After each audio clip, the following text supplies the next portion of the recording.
Welcome back to The Explainer. I am absolutely thrilled to dig into today's topic with you because, frankly, we're looking at a real mystery in the markets right now. I want you to imagine a high-performing powerhouse of a company. I mean, they are completely dominating their sector, breaking records left and right. And then they hit this sudden pause in mid-August 2026. Well, that's exactly what's happening right now with Exxon Mobil, ticker symbol XOM. So today, we're going to look closely at what's driving this, we'll map out exactly what the data is telling us, and figure out what is really going on under the hood of this massive energy giant. Okay, let's dive into this. 56%.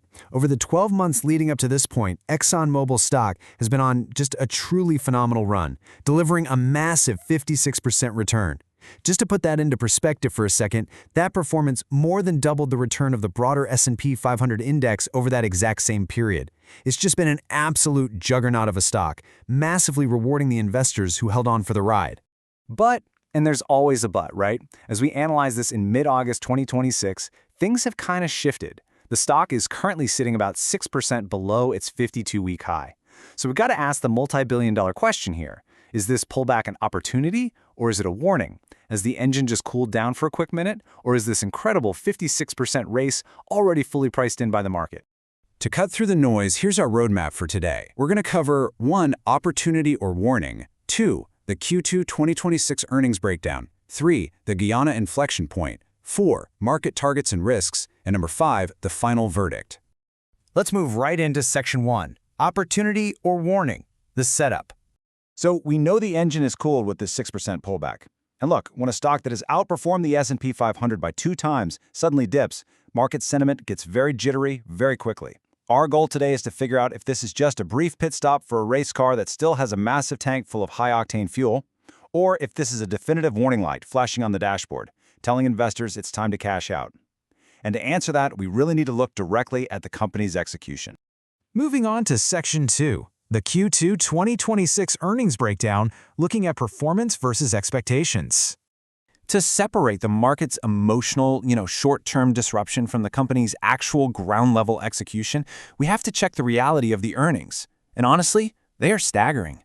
In the second quarter, net income literally doubled year over year to hit $14.5 billion. That marks the absolute best quarterly profit for Exxon Mobil in 4 whole years. On top of that, total revenue came in at a massive $116.01 billion, which easily beat Wall Street's expectations. Now, sure, if we look really closely at the adjusted EPS, they reported $3.52, which was a very slight miss compared to the $3.60 consensus. But come on, when you're doubling your net income to over $14 billion, you are operating from a position of massive, massive financial strength.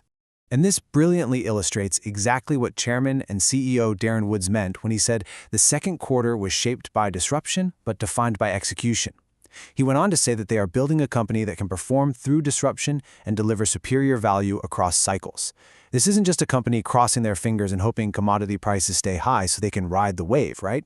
They're fundamentally building a financial fortress that generates cash regardless of what part of the market cycle we're in. Which brings us to Section 3. The Guyana inflection point, truly the crown jewel of this story. So how exactly are they building that financial fortress? Well, you might hear analysts throw around the term desaturation point when talking about Exxon Mobil lately. Let me translate that industry jargon for you because it is literally the key to understanding this entire stock right now. Under their production sharing agreement in Guyana, Exxon had to first pay off the massive upfront costs of setting up their drilling operations. Reaching the desaturation point simply means they have finally recovered their initial $55 billion investment. And what's so incredible here is that Exxon Mobil hit this threshold nearly 2 full years ahead of schedule. Because that $55 billion is now fully paid off, a significantly larger chunk of the revenue generated from Guyana bypasses debt recovery and flows directly, purely, right into the company's bottom line. And because they hit this inflection point so early, the financial outlook has completely transformed.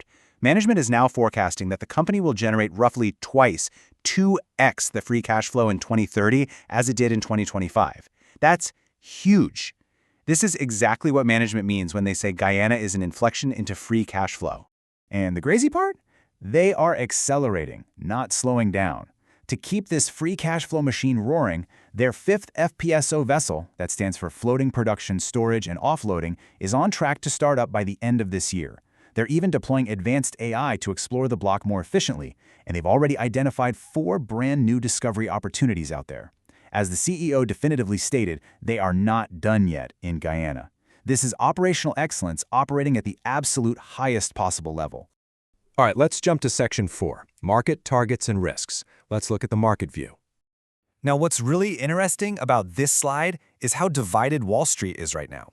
The company is executing flawlessly, sure, but sell-side consensus is pretty mixed, with price targets ranging widely anywhere from $130 to $185. We're seeing a really sharp contrast in logic here. On the bull side, Bank of America recently upgraded the stock to a buy. Why? Because at the current stock price, Bolfa calculates the market is basically pricing long-term Brent crude oil at just $65 a barrel. They view any upside in oil prices from there as essentially a free call option for investors. On the flip side, we have a more cautious view from Goldman Sachs, which currently holds a neutral rating.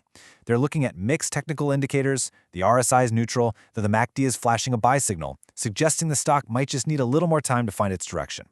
And of course, we absolutely cannot talk about oil without talking about the major heavy risk in the room right now, geopolitics. About 20% of Exxon Mobil's global production volume is exposed to the Middle East. Now, analysts note that it's very hard to see oil prices falling below $70 a barrel in the medium term, which is obviously great for revenues. However, any escalation of geopolitical tensions in the Middle East could severely disrupt critical supply chains and impact their operations. It's a serious risk factor, and it's one that requires constant monitoring by anyone holding this stock. Which brings us to our last stop, Section 5, the final verdict. We've looked at the incredible run, the super robust earnings, that massive cash flow unlocking down in Guyana, and the very real geopolitical risks. So the crucial point is this: for long-term investors, this pullback paints a cautiously optimistic picture. Look, Exxon Mobil is fundamentally a high-quality energy giant that is firing on all cylinders. They have record performance in the Permian Basin, and Guyana is now officially a free cash flow machine. Plus, despite that 56% run over the last year, it's still trading at a valuation discount compared to the broader market, sitting at a price-to-earnings multiple of around 19.5. The catch? Those geopolitical tensions act as a true double-edged sword. They provide upside on oil prices, sure, but they loom as a constant supply chain risk. Which leaves us with one final thought to ponder. The company is executing to perfection and has a very clear path to generating massive shareholder value, meaning this 6% pullback could very well be a genuine entry opportunity if you're in it for the long haul. But for those of you watching the charts closely, the real test is coming up. The question you should be asking yourself right now is this: will XOM stock gather enough momentum to break decisively past that 160 to 170 resistance level? It definitely has plenty of fuel left in the tank, but the road ahead may be a bit bumpy. Keep your eyes on that resistance band, and I'll see you in the next explainer.